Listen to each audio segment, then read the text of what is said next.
Welcome to Indian stock scanner. तो आज जो हमने कंपनी सेलेक्ट की है वो है MTAR टेक्नोलॉजी। देख सकते हैं आप इस तरीके से।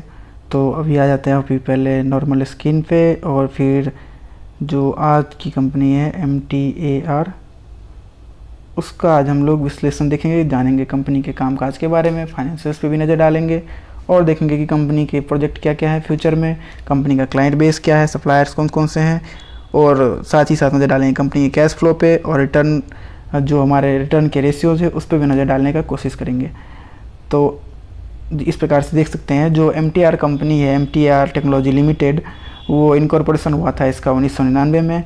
और अगर हम बात करें ये कंपनी के बेस की तो ये नॉन गवर्नमेंट कंपनी है और जो इसका ROC है वो हैदराबाद में है।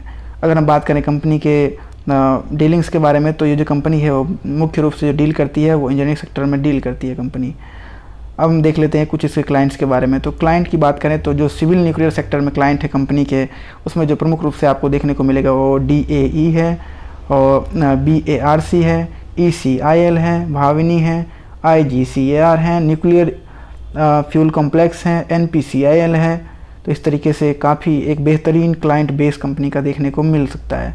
अगर हम बात करें स्पेस और MNC एरोस्पेस के बारे में तो स्पेस और MNC एरोस्पेस में देखा जाए तो कंपनी स्पेस और एरोस्पेस कंपनी में देखा जाए तो कंपनी के जो मुख्य क्लाइंट है वो राफेल, टाटा, थाल्स, इसरो, LPSC, उसके बाद फिर आपका थाल्स एरिना, उसके बाद फिर आपका GKN एरोस्पेस। इस तरीके से आप देखने को मिलेगा आपको स्पेस और MNC में कंपनी का क्लाइंट बेस।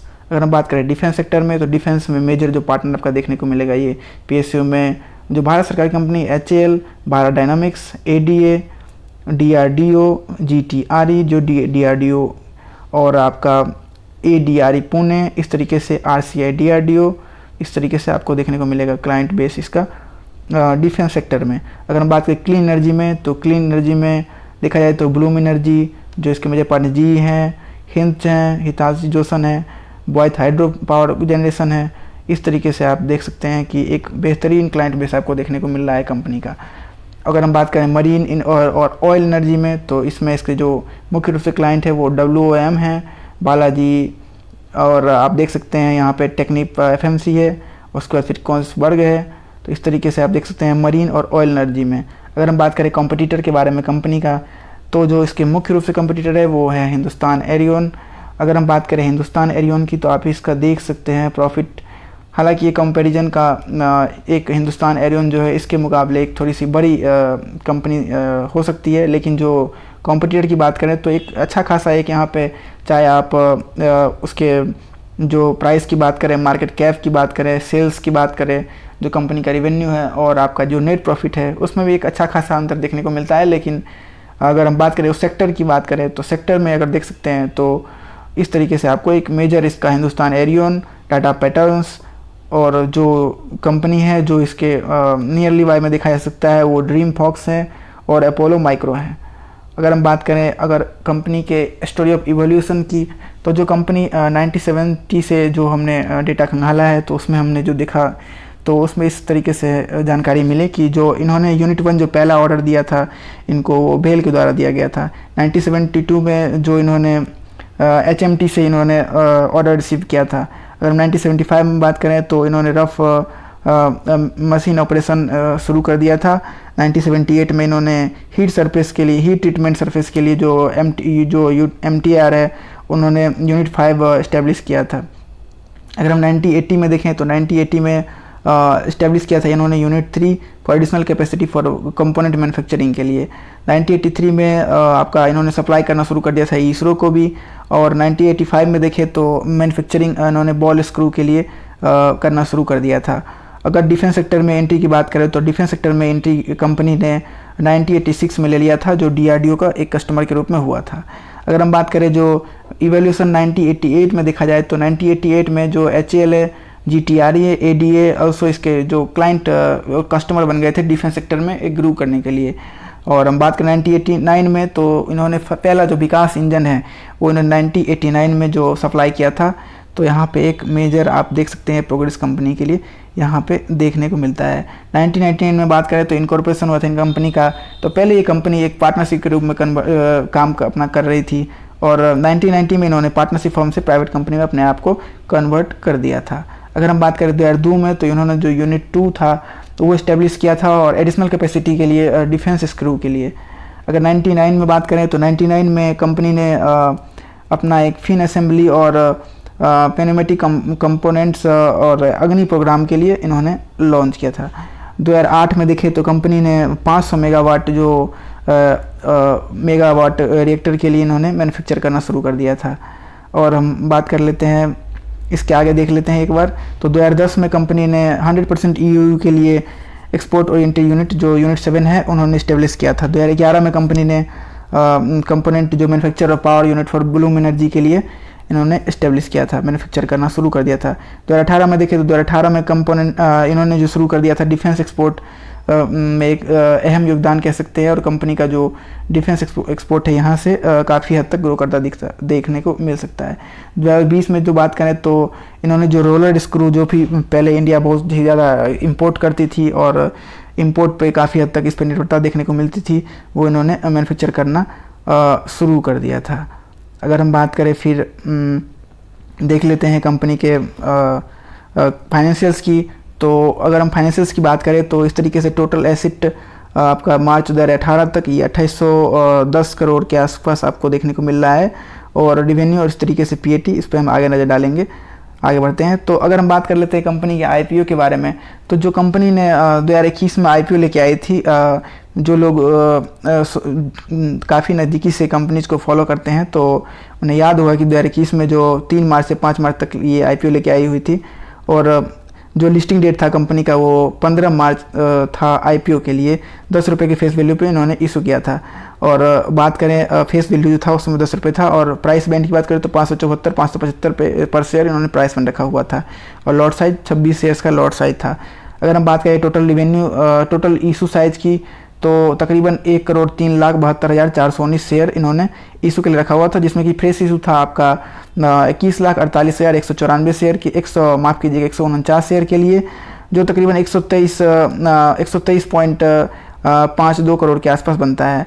और ऑफर फॉर सेल की बात करें उसमें तो ऑफर फॉर सेल तकरीबन 82,24,270 शेयर्स का यहाँ पे देखने को मिलता है, जो तकरीबन 472 करोड़ के आसपास बनता है।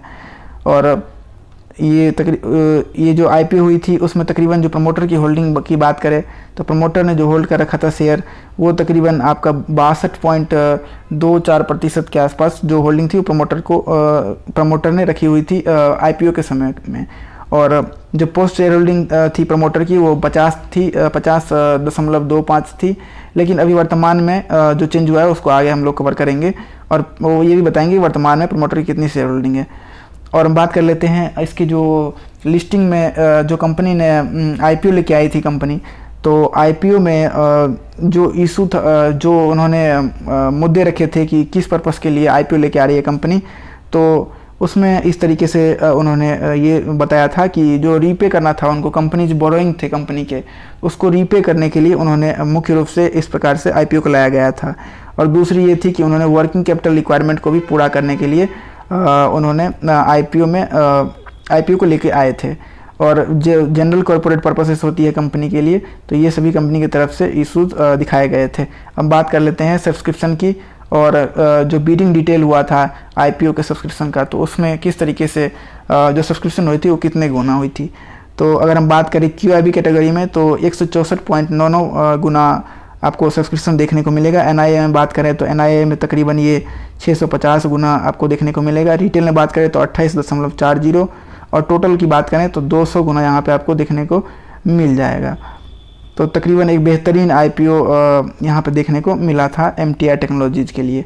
अगर हम अभी वर्तमान में शेयर होल्डिंग पैटर्न की बात करें तो प्रमोटर की शेयर होल्डिंग जो है वो तकरीबन 46% के आसपास प्रमोटर यहाँ पे होल्ड करने को देखने को मिलते हैं, 46.63%। एफआईआई की बात करें तो यहाँ पे एफआईआई 2.51% है। डीआई म्यूचुअल फंड जो है वो तकरीबन 25.8% है और आपका अदर्स यहाँ पे 25.6% के आसपास होल्डिंग बनती है। अगर हम बात करें कंपनी के कामकाज और कंपनी के रेवेन्यू की, तो यहाँ पे स्टैंड अलोन आपको क्वार्टरली वाइज दिखा रहे हैं। तो जो एक बेहतरीन जंप देखने को मिलेगा आपका पिछले क्वार्टर से, और जो मार्च 23 का जो अभी रिसेंटली क्वार्टर ख़त्म हुआ है वहाँ पे आप देख सकते हैं इस तरीके से कि एक बेहतरीन जंप देखने को मिले 160.17 करोड़ से लेकर आपका 196.33 करोड़ यहाँ पे मार्च जो 23 का जो रिसेंटली क्वार्टर अभी हुआ है। तो एक अच्छा खासा है कि यहाँ पे एक और अगर हम बात करें ओवरऑल यहाँ पे कहते हैं कैश फ्लो पर, तो कैश फ्लो अगर हम देखें मार्च 2022 का, तो मार्च 2022 का अगर हम ईयरली ऑन ईयरली देखें तो नेगेटिव कैश फ्लो देखने को मिलता है। अगर हम पिछले 3 सालों का बात करें मार्च 2021, 20 और 19 का, तो आपको यहाँ पे पॉजिटिव कैश फ्लो देखने को मिल जाएगा। अगर हम बात करें इन्वेस्टिंग एक्टिविटीज़ की, तो इन्वेस्टिंग एक्टिविटीज़ यहाँ पे पिछले क्वार्टर का नेगेटिव देखने को मिल रहा है। हालांकि अगर हम पिछले 4 क्वार्टर का देखें तो ऑपरेटिंग जो इन्वेस्टिंग एक्टिविटी से इनकम है कंपनी की, कैश फ्लो है, तो उसमें देखा जाएगा आपको नेगेटिव देखने को मिल रहा है। हालांकि फाइनेंसिंग एक्टिविटी से देखा जाए तो यहाँ पे पॉजिटिव कैश फ्लो देखने को मिल रहा है पिछले 2 क्वार्टर का, और उससे पहले फिर 2 क्वार्टर का नेगेटिव देखने को मिल रहा है।